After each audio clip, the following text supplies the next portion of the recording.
Op 'n heuwel buite Jerusalem hang die seun teen 'n houtkruis. Die wind huil sag deur die stilte en die hemel raak stil en koud. Sy hande vasgespijker daar, sy liggaam breek in pyn. En bo in die hemel staan die Vader met 'n hart wat stilweg kwyn. Die dag toe die Vader moes kyk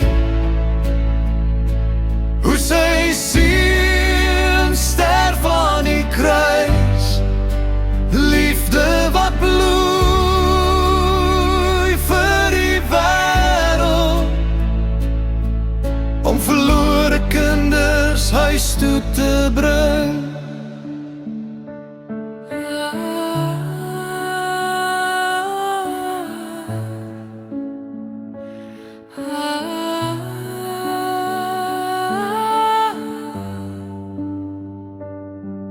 Die kruis skree nie verlatenheid nie, dit fluister liefde en hoop.